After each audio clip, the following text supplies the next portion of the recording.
Welcome everyone. We're here with another Fatherpreneur hot seat. I'm here with my main man, Justin. Justin, how you doing?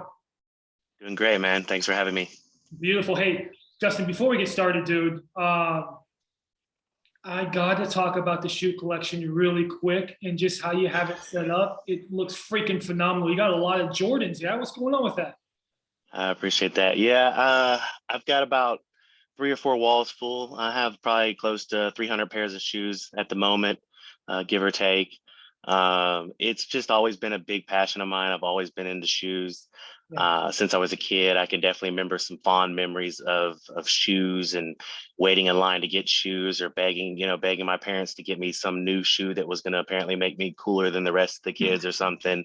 And now as I've gotten older and everything and a good job and secure in my life, I've kind of gone back and started to relive a little bit of that and maybe get some shoes that I wasn't able to get back in the day, or my parents weren't able to buy me anything I wanted.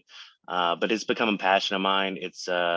I love getting shoes. I love collecting shoes. I love sharing it with my kids. They're really into shoes, so I get them shoes. We all wear the same pair, stuff like that.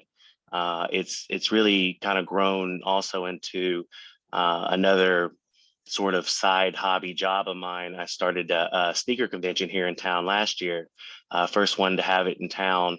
And this year we're getting ready in August to have another one, big sneaker festival. And we're going to do like a community event with it where we celebrate shoes and the community back to school. We're having bouncy house for the kids. We're going to do free backpacks and supplies for kids, cookout, food truck vendors, music. I mean, we're really trying to put on for the city, and sneakers is a part of that. And it's given me an opportunity to meet a lot of great people that are really into shoes and kind of expand my life through shoes and through my passion of shoes. Damn, that is freaking awesome. So you turned something that obviously was just like a childhood addiction Yeah, into like an adult hobby into now you're using it is almost like a charitable or as a charitable cause to raise money and to like donate to schools and get people. Oh my, that's incredible, man. When you say like, so where are you from, first of all? I'm from Huntsville, Alabama. Alabama, dude, that's so incredible. Yeah, I mean, obviously, besides your appearance and how big you are, that's second thing that pops up is your shoe collection. That's a beautiful thing, dude. Um, Now, let's get into it. So, how many kids do you have? I have 3 kids. I have 2 girls and a boy, age 17, 15, and almost 13. So we're in the teens. We're deep into the teens and the hormones. I'm sure that's fun, huh? Oh, it's definitely a learning experience, that's for sure. Yeah. Oh my gosh, dude. Well, bless you. What do you do for work? I am a Microsoft SharePoint architect, and I work for the Boeing company. So I know that sometimes the appearance may not give that off. That definitely surprises people when I tell them. But yeah, I'm a computer programmer, big computer nerd. I've been doing that ever since I joined the military many years ago, and that's how I got started into that type of field. And I've been doing it since. And it's something I love to do. It gives me a chance to be creative and think logically and just really kind of work on fixing problems. And it's definitely helped me in all aspects of life, really. Oh, beautiful. Yeah. So, a quick backstory. That's kind of where I saw you first is at the fitness convention. You said you were at the Arnold Classic and you were giving a quick like interview, and it was like breaking stereotypes because you like obviously I guess people look at people who have muscle and who like love to work out a certain way. So the Yeah, fact that you were breaking that stereotype was what the video was all about. And I was like, Dan, it's again, it's funny. We put people in these categories and we expect them to be a certain way. definitely. Yeah. Yeah, no, I mean, and it's understandable. I mean, I get stereotypes and stuff like that, and people, and I can't say I've never judged a book by its cover as well, and I'm fortunate enough that that also has given me an avenue to get my story out there a little more because people may assume one thing about me, and then once I start telling them about the things that I've been through or the things that I do, they're a little more likely to listen, because of that, because they're like, oh, wow, I would have thought, again, see me, they would have thought I've always been fit. I've always, I go to the gym and lift and then go home and chug, protein powder till I go to bed and do it again kind of stuff. And it's like, well, hold on again. I used to be overweight. Got a single dad of three. I work from computers, all this kind of stuff. And it starts to perk them up a little bit. And it adds a little more relatability to the story that they're able to go, okay, well, I've been there. So, I haven't always been fit. It's definitely something new to me. I'm still adjusting to it. The compliments, or when someone calls me, "Hey, big guy," and I'm like, where's the big guy at? I want to see him, kind of thing. I still don't always, believe it, because there's sometimes in my head I definitely see myself a lot differently than other people, and I still have those moments for sure. But yeah, I mean, it's understandable with stereotypes, and I just try to be me to the realest that I can be and have people relate to that, and that's all I've been trying to do these days. Beautiful, man. I love that so much, Justin. What are your core beliefs as a father? For me, and it definitely goes back to military days and stuff that was instilled in me. But one big one that I try to impress upon my kids is integrity and having your word mean something. I always tell my kids, like, you're gonna mess up, you're gonna mess up, and that's okay. But if you lie to me is when it really messes up. I give you opportunities to tell you. Chances are I probably know already the truth. And that happens so much in life. You already know the answer, and you're giving a person a chance to redeem themselves a little bit and see what kind of person they are and what kind of integrity they have behind it. So, I really preach to them, just tell me the truth. Just come and tell me, hey, I messed up at school. I got in trouble. I did this. Not let me find it throughout the school, or come and tell me a different version or whatever it is. So I think that really, if you impress upon your kids that integrity, and that, do what you say you're going to do, and mean it, and have a word, because that's really all we have, as a person, is our word and our integrity. Oh, beautiful. So good. So integrity. What are some of your biggest challenges? Um, you know, for me, I've had a lot.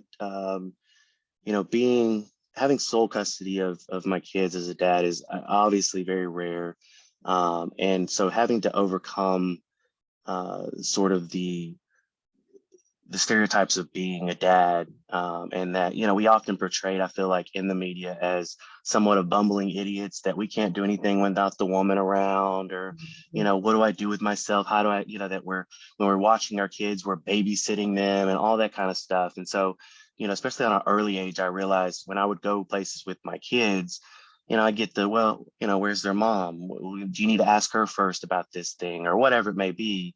And the truth is she's not around. She's never been around. She hasn't seen the kids in many years, and I'm okay with that. Don't get me wrong, but I've had to deal with that, that sort of stereotype and challenge of things, of getting past that, and showing that, I can do anything that another parent can do.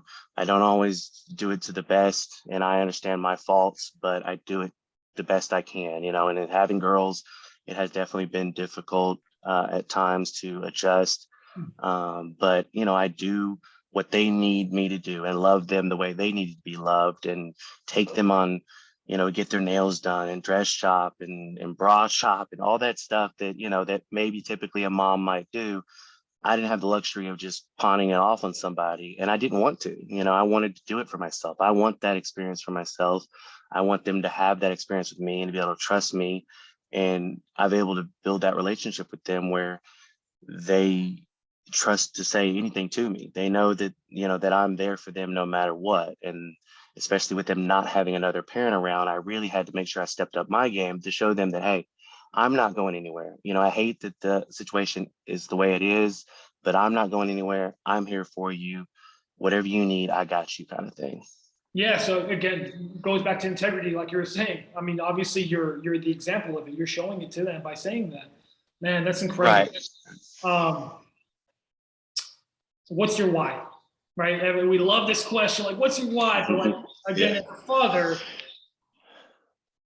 Well, I think this answer may surprise you a little bit, yeah, but you know, most parents say that, they always, you should put your kids first, right? You should put your kids first. And I did that for many years. And in the the journey of that, I lost myself because I put them first and never really took care of myself. And that's when I started to, I got overweight. I was over 300 pounds. I was deeply depressed and no one knew it because I had to put on the mask for them, for my family. But I would come home, and I would be in my room at night, crying, or I would cuss myself out in the mirror about how disgusting I felt, how ugly you are, and you'll never find love. You've been divorced, you single dad, no one wants you, and all these things. So while in some part of it, my why is my kids, my why is me Yeah. for my better being. I do what I do for me first, because if I'm not able to love myself, I cannot love anyone else, including my kids. And I realized that I just lost myself in them, and that's not their fault. That's what I'm supposed to do, is take care of them. But once I started to take care of myself, I became a better dad, and I was a good dad, and I made sure they had their needs taken care of. But when your daughter happens to walk in on you and you're sobbing and she doesn't know why, that hurts. She doesn't know what's wrong. Yeah. And so, now taking care of myself and being a better dad, not just physically, but mentally and emotionally, we have a better relationship. We're more active, we're doing stuff, we're sharing in these experiences.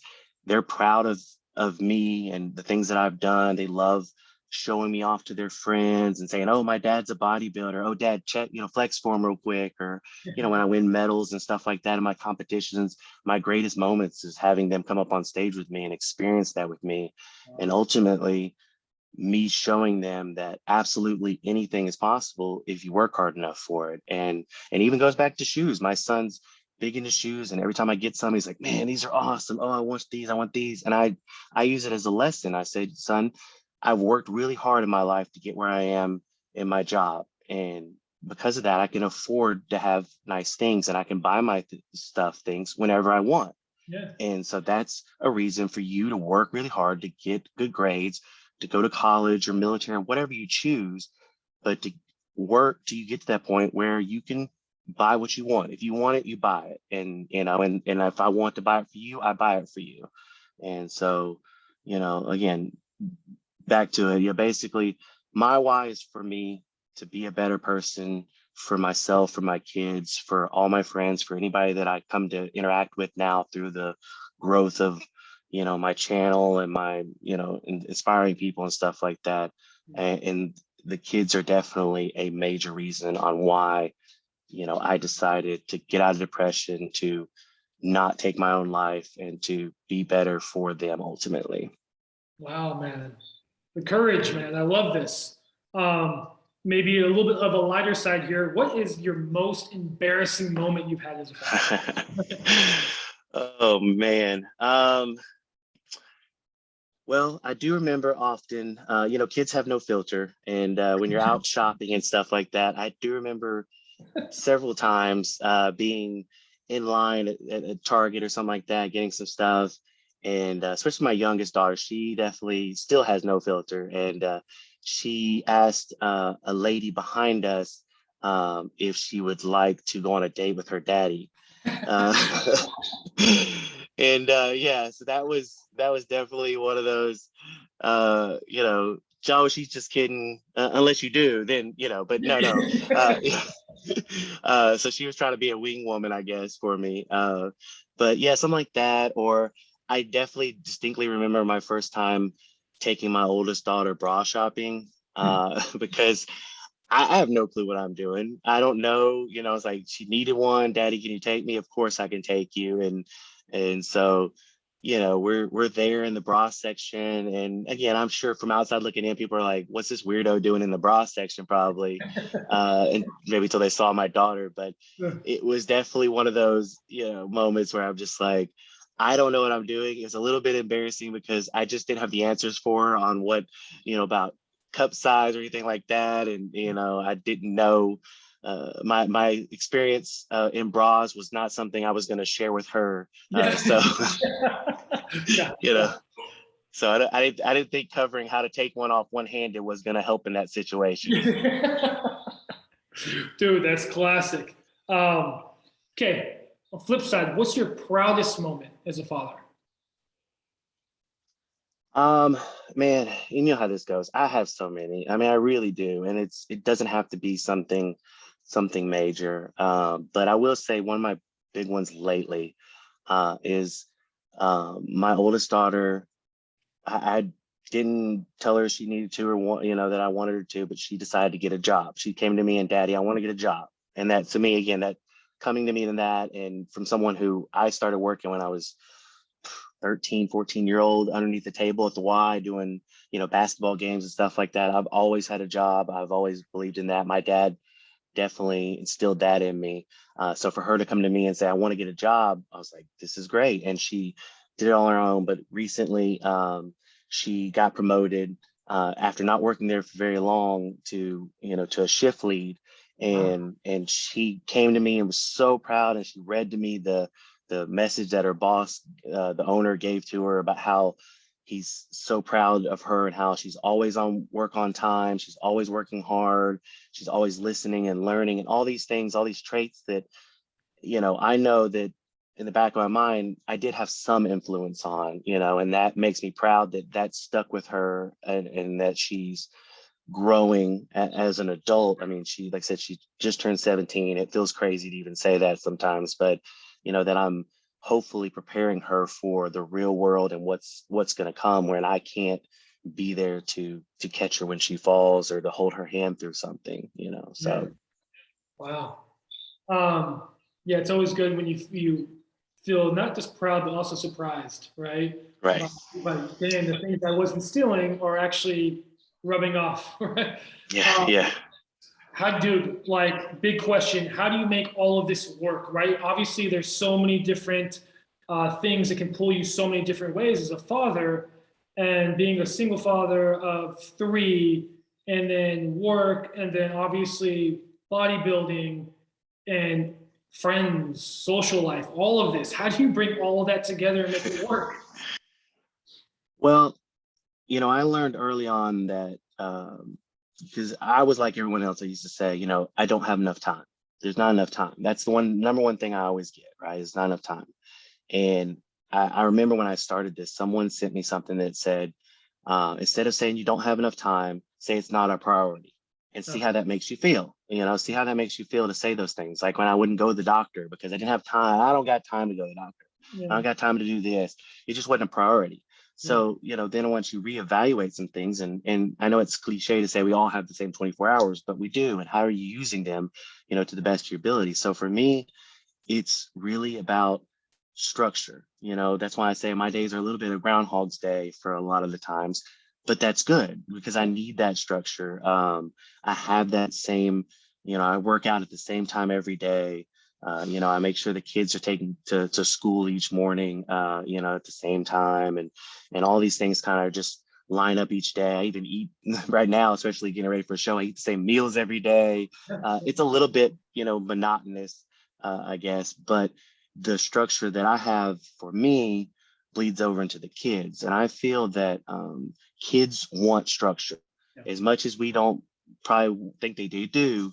Kids need structure because it takes the anxiety off of them of what's next, what's coming, how are things going, the craziness of their life as it is, and life in general. So, I've had this discussion a lot with other parents and said, listen, I know you think that they don't want structure, but they do. They crave it. They need to know when dinner is always coming, when breakfast is, what are my chores for the day. All these things make it easier on them because it doesn't make them anxious about things and when they're going to happen and stuff. So having that type of a structure in place and time management in place for them helps them, and it helps my sanity as well. And yeah, so having to balance a lot of things, I just had to find, especially when they were younger, it would just be wake up before them and do cardio before they woke up, and then go through the dad duties, work, get them from school, do the gym, come home, do all the dad duties and all that kind of stuff. And it just had to be structured. And I did have to get rid of some things. Like I'm not, binge watching Netflix for 5 hours at night as much as I may want to. yeah. But so that's where I was able to make it through, especially the harder times when they're younger. Now they're a little older and they're a little more self-sufficient. That has a little bit more lax to it. But I do have a lot of stuff going on between kids and work and relationships and make sure I make time for everyone that needs my time, for family, doing these side events with the sneaker stuff and trying to do things like, you know, build new brands and start new companies and stuff like that, and seize these moments and opportunities that I'm having, especially as of late. It's just structure and time management, help me get through that day without going, too crazy. And also a little bit of grace on yourself to know that it doesn't always go out like that. There's definitely days where I get a random text from my daughter. Hey, by the way, I forgot to tell you, I got to be here at this place, this afternoon. So it used to bug me. And then I've just started to realize, like, yeah, it is what it is. I'll just adjust, whatever. I push something to the side, I'll be late to the gym. That's fine. I'll make sure dinner's, now we're going to pick up dinner instead of make dinner. I mean, just adjust, and I don't let it affect me in any kind of way that's going to, create a negative outlook on my day. Oh, that's beautiful. I mean, okay, so next question. You've already given us so much wisdom, right? And so much of yourself. So again, thank you so much. If there was like just one, I don't know, quote, one story, one word, some kind of wisdom that you can give, what would that be? Well, I'm gonna break this. I'm gonna give you two because I Three. want to really talk. I want to talk to the dads here for a minute Yeah. on this one because I was thinking about this one. Yeah. I think that the big thing that I try to express to my guy friends and dads and all this and men in general is that it's okay to not be okay, Yeah. and that mental health for men is very, very, very important, and it's not talked about, and it's we're told at an early age to suck it up, to be a man, to don't be a pussy, to wipe it off, shake it off, whatever kind of thing. And as a result, that's why men's suicide rates are higher than anybody, Yeah. because we just keep it inside of us and we just bottle it up and we make sure everyone else is taken care of because we don't want anybody to look down upon us or to judge us for it or whatever may be the reason behind it. And so, my thing is I preach to men especially is that, again, it's okay to not be okay. It's okay to have those feelings. It's okay to be depressed. It's okay to be sad and have emotions and cry and all that stuff it's okay. You're not less of a man because of it. And if anything, it just shows you that you have something inside of you that you need to figure out and need to work out. And so I preach to people to reach out to friends, to let them know you're not doing okay, to don't hide behind it, and don't be embarrassed because you feel that way. Because as a result of that and talking about it myself, I get people now that confide in me that maybe wouldn't have before because they see that I'm opening up about it. I mean, just 2 days ago, I had a friend who, I thought was doing great. He's like, man, I'm really struggling right now. And he told me about it. And I wasn't trying to he wasn't there to get me to fix his problem. He just wanted someone to listen and that wasn't going to judge him for that feeling of being sad or depressed or anything like that. Cause he's a big bodybuilder. We're not supposed to be softies. We're not supposed to be sad. Well, man, look at these muscles. I mean, kind of BS that's like that. So that's my big one for especially for the men. And the other one that's kind of really driven me lately to push even harder is, what type of legacy are you going to leave behind? Wow. People are not going to remember the trophies and the swords that I have on my wall for bodybuilding. They're just not going to remember that. They're not going to remember what show I won, what place I made 2 years ago with this thing. They're not going to remember any of that. But what they will remember, hopefully, is the impact that I had in their life at some point and in some way. And what I want my kids to have is a legacy of knowing what impact I had in their life. And so I'm now focused on what kind of legacy I'm going to leave this world with. How am I going to be remembered? How are people going to remember me when they talk about me? Oh, I remember Justin, man. He would always stop and help people. He would always help me if I needed it. He was there to listen. He inspired me to lose weight, to be a better dad, whatever it may be. Because that's the biggest compliment to me is when people tell me that I've inspired him in some way.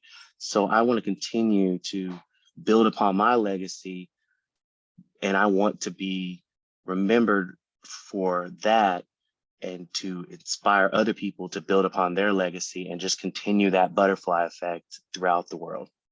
Dude, Justin, this has been amazing, man. Again, I want to thank you so much for your time. Before we go, man, how can people find you? Social media platforms, whatever it may be.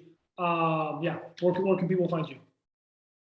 Biggest thing, you can find me on Instagram at Justin Peck Fitness. You can follow along. It's real and raw. I'll be honest with you there. I don't sugarcoat a lot of things. I don't feel that I don't like being fake on social media. So I'm not trying to show you a highlight reel. I have the good and the bad. I'll talk about both.